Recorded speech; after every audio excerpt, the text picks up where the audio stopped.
don't want to break here. What do we got? The only place we have that which once wicked will get candlestick at 88K. Put that in 88K, 87.9 to be precise.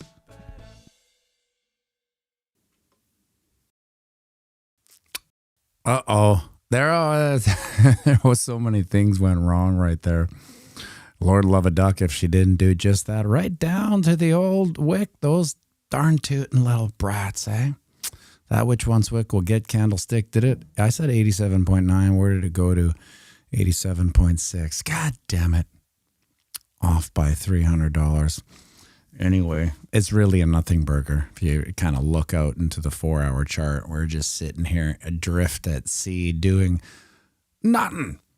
But the really big news, Michael Saylor has acquired 10,645 Bitcoin for $980.3 million at $92,000 per Bitcoin, and has achieved Bitcoin yield of 24.9% year-to-date 2025. As of 12/14/2025, we hodl 671,268 Bitcoin acquired for $50.33 billion at $74,972 per Bitcoin. So, my friends, expect a dump. There's been a lot online I've seen, theories, right?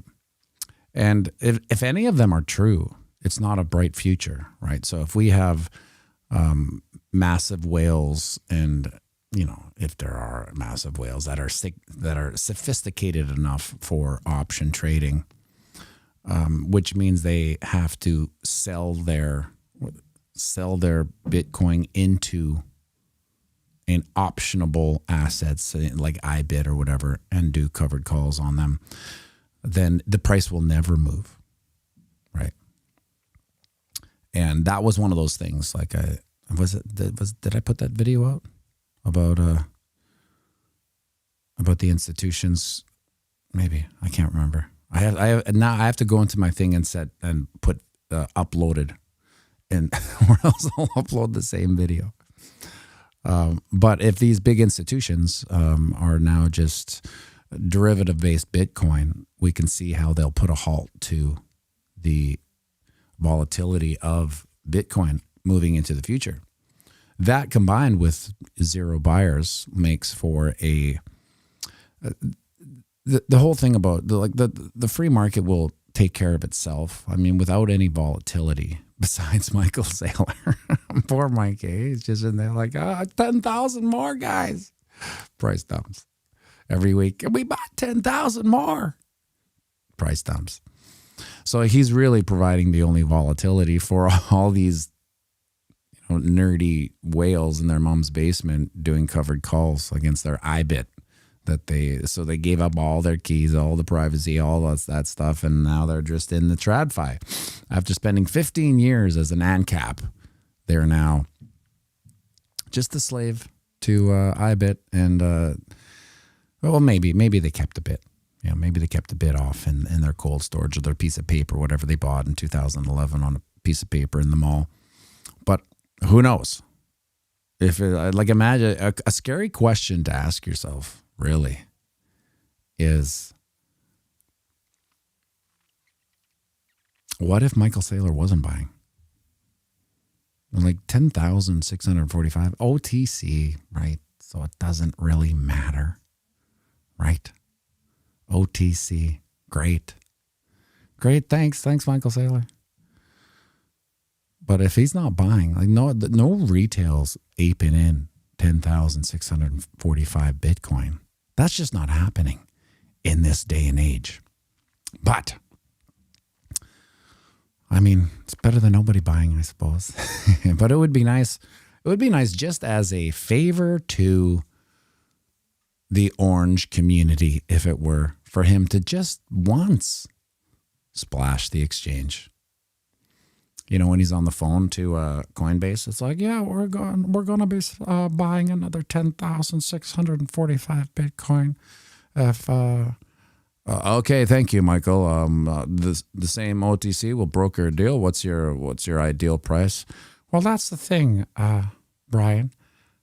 I think I'm going to splash the exchange this time. make everyone really feel the digital Manhattan experience. I'm going to splash it. Yeah. Imagine that. What would happen is that you would get this massive, I guess not massive, maybe like a $10,000, no, not even, like a $5,000 candle, which would be pretty massive in this day and age, seeing as the price barely moves. But then all those covered call strategies would pump in and they would just pipe it down, right? So until that's rectified, and I don't know how, we do need a Saylor emoji, Jimmy Coco. I'm going to get on that today. It's going to be one of the things I do today. Get a Saylor emoji. Fish. Andrew Tate said he bought 30 Bitcoin at 100K. I'm not convinced he's being honest. Yeah, I've seen him shilling for some privacy coins. You can always tell, right? So he's a pretty good marketer, and that's why he's Andrew Tate. Make no mistake, he's really great at marketing. He'll give like a impromptu speech. Yeah, but I'm down privacy to live in this. So if you're interested, here's my link. And then you're like, gross. That's, I didn't know I was going to, I feel like I got the Andrew Tate ick now. Kenny, I remember it going up 10,000 in a day or two.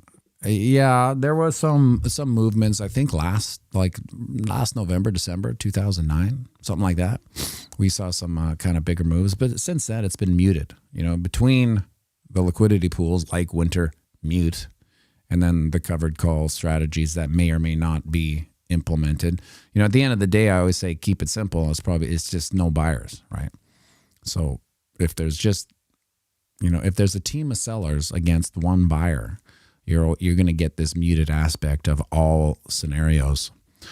So what can we hope for today? Let's move this guy here. Let's move it up here. Look at this confluence right here. Really a confluence for ants, because to pump up here, we'd be at 91. So this is the confluence of this channel of ascensions. Support now acting as resistance, the 50 moving average and the 200 moving average. We're entering the coil cycle again. So the only really the real reason to keep your peepers on the 4-hour chart is to see when this starts coiling up, because usually we have this mass divergence of all these moving averages, right?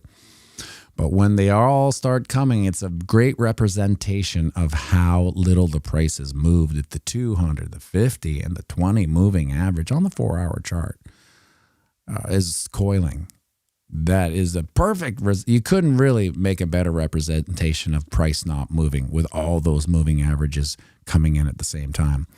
So let's put our papers on there. So, there's something to talk about tomorrow if the price actually moves. We'll put that in there. And that will be at 91K-ish.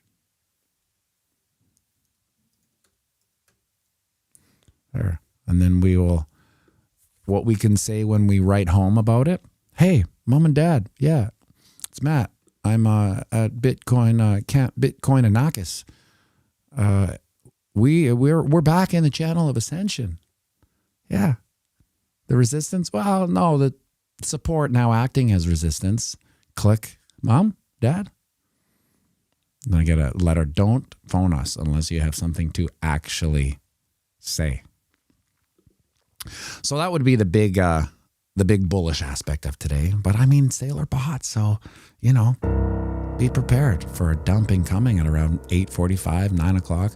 It's always weird because that's the time where I drive to the gym and I don't, I'm watching some other YouTube video, not watching, just listening. And then I get to the gym, and when I'm done my 10-minute workout, I check the phone. There's the dump. Never fails. Never fails.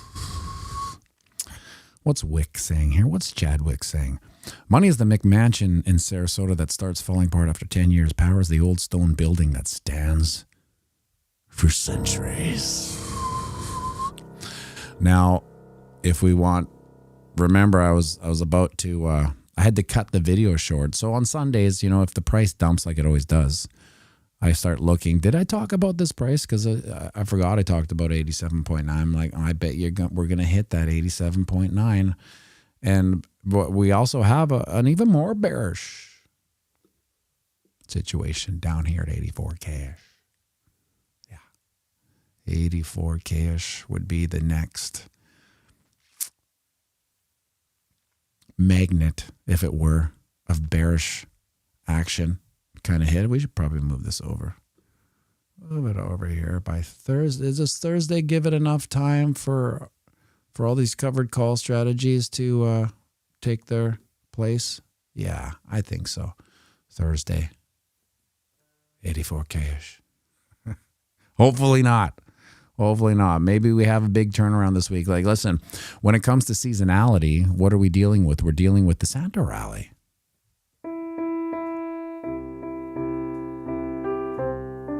Right? But we're running out of time because the Santa rally doesn't really happen around Christmas time, around, when there's visions of sugar plums dancing in our head. That doesn't really happen on Christmas. It happens about now. Because remember, everybody goes home for Christmas. Christmas is like one of those weeks where there's a holiday and the stock market's closed. So there's no action. There's no real action. So if it's going to happen, it's going to happen this week. So let's put in a real bullish Christmas Hail Mary. And this is what it's going to be. If Thursday can get to 84K, it can also go the other way. And so where would that be by Thursday? 98K. At the channel of Ascension's resistance, actual resistance, 98K. It can go both ways, folks. I know we're used to getting dumped on for like 4 years straight, but it can go the opposite way. I promise you, it can, it has, it might. 98K. That would be our real, let's put in an old-fashioned doodle too, right? Wait a second, where are we here? Let's go down here. Got to make this doodle real proper, like, because this is what it would happen. This is how this would play out.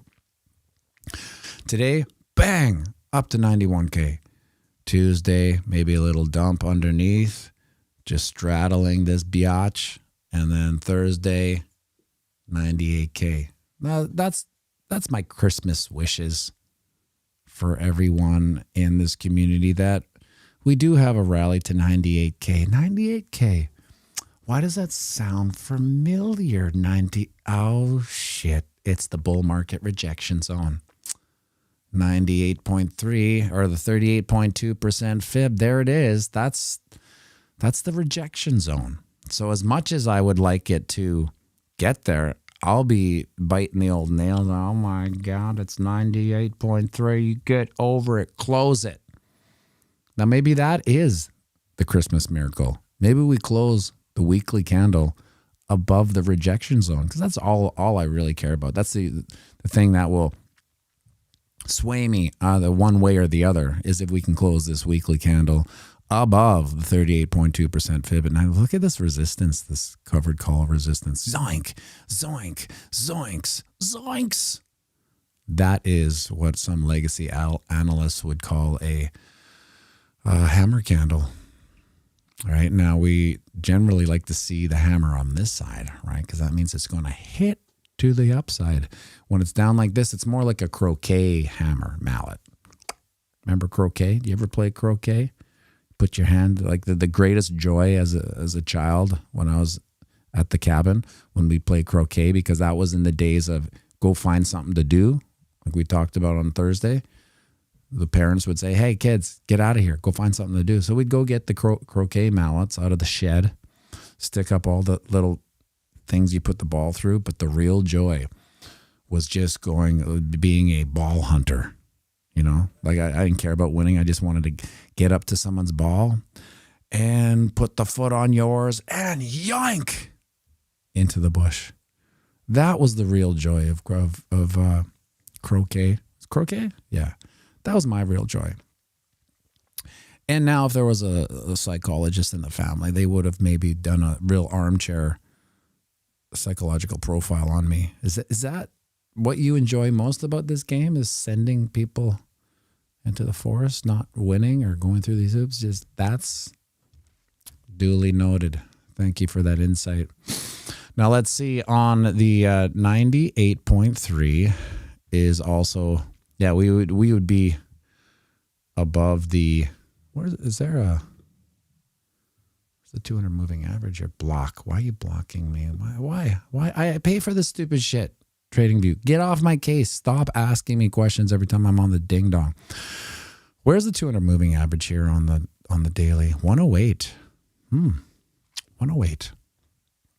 Interesting. So 98.3 would be where these peepers are. Bull market rejection zone, but that is our Christmas miracle over on the 4-hour chart. 98. The Christmas, is there a Santa Claus here? Come on, let's see. Why can't I search for people? Come on. Like, if you have this option, at least let me search for it. Okay, you're dead to me. And that would be our Christmas miracle for that. Coin market, not even. There it is. Are we really only at 24? 24 fear. Wow. Indicative of what's going on here. So it's not like normally with this low price action, we would just be stuck in a market, like 40, 55, 48, 55. But we're stuck in a state of fear, which is more bullish than a state of greed. But does anybody remember being in a state of greed? I feel like I'm always in a state of greed, but the market hasn't been in a state of greed for a long time. Now, when was this? This was 12:09. What's the date today? Was that a week ago? Yeah, a week ago. We had the early Monday, Tuesday inflows. How much was that? 223 million. And then we closed it out with some. That was a pretty bullish week. If you think about the inflows there, that has all the covered call manipulation if I've ever seen it. So you have all these buys from the ETF treasuries, or the ETFs, not the treasuries, not the DATs. And then the price actually goes down. So until that's fixed, whether we want to admit it or not, the price isn't going to move much, and there's going to be zero interest, right? So when I made those top signal videos at 104, I think I made about 4 of them. Now, I know Chadwick's saying, yeah, but it went to 126, pianomattyb. You can't say you made a top video at 104. Well, it kind of was the top. Like when we look back, let's say 126 is the top. Calling 104 the top is like calling 59 the top back in 2021. Yeah, you've just proved my case. It wasn't the top. You know what I'm saying? It was close to the top, 104. I mean, most people were calling for 1 million, 250, 300, 400, right? So to call it the top that early, it was for one reason and one reason only. And it was the social media metrics. I don't know if you've seen Ben Cowan's videos. He always kind of briefly touches on it. But to me, that's the most important thing, because if you talk to anyone that was kind of making Bitcoin content or crypto content, the thought of 100K with zero social sentiment would have been like, there's no way. There's no way we'll be at 100K and no interest. So when we got to 100K and above, like 104K, and there was zero normie interest, I knew that was the top, because that we needed, that's usually when it would engage, like the FOMO from retail would normally engage and pump it that parabolic drive up. But without, it was really the only reason why I was making those top videos, because I was so amazed at how low the social sentiment was at 100K. It was really quite crazy. Now, moving forward, did price action get away from retail? Is it just too much of a large number? Is it just too big? Like, is 200K as excited as we would be? is it still just, it might as well be 2 million to the normies, to the retail normies. They'll see like, you know, the way people look at Berkshire Hathaway at like 560, oh, I can't buy a share, not knowing they can, you know, buy exposure to a share. It's all relative, but people don't know this, especially when it comes to Bitcoin, because they still think they have to buy a Bitcoin, right? There's still that little hurdle, and until you explain it, no, you don't have to buy a Bitcoin and stick it on your shelf, you know, beside your third place trophy. You can just buy a little bit of exposure to it. That learning curve will escape the normies, because at first you were able to get pretty close to, you know, a whole coiner back in the day, even when it was like 20 grand, 30, even 40, 50 grand. If you put $5,000 into a $50,000 Bitcoin, you got 10%. It was a significant amount of Bitcoin. And those, I think those days are over, because let's say it goes to 200K and someone puts in 500. Well, what is that? Is that 2.5%? People won't see the upside exposure even with the 10x, right? So if someone puts in, let's say if someone puts in 5K right now, let's call it $100,000, and it goes to $1 million, right? They would go to 50K. And now that's pretty damn good, if you ask me. 5 to 50. No, nothing's doing that for you in any TradFi type of thing. Maybe Tesla might in the next 5 years. But I have a video coming out today at 12 at lunch, strictly on CAGRs. And it's called, we need to talk about the Bitcoin CAGR, because we do need to talk about the Bitcoin CAGR. But I'll let that video come out. I didn't want to make the video because we're not really done this year, but I took in all the CAGR information and kind of flushed it out to see see where we are and where we will be based on the CAGR. Because it's all about the CAGR, right? At the end of the day, the CAGR's got to be at a certain place, or else there's no point, right? And with the, where's my 12-month chart? With this happening, 2 up, 2 down, particularly, you're going to see a reduction in CAGR. And once the CAGR reduces, people, especially degens, you know, dopamine junkies that are in here, in this environment, will look elsewhere, because the CAGR doesn't make sense. Now, a lot of people won't understand that it, you know, what is a CAGR and compound annual growth rate, and why does it matter? But it is the reason number go up technology even is a thing. It's based on the CAGR. So that video will come out at noon. Stay tuned. Stay tuned. They're the car videos that I make with the only reason I make those is I bought that stupid camera, the DJI Osmo 3. I got it at a Black Friday sale at Visions Electronics.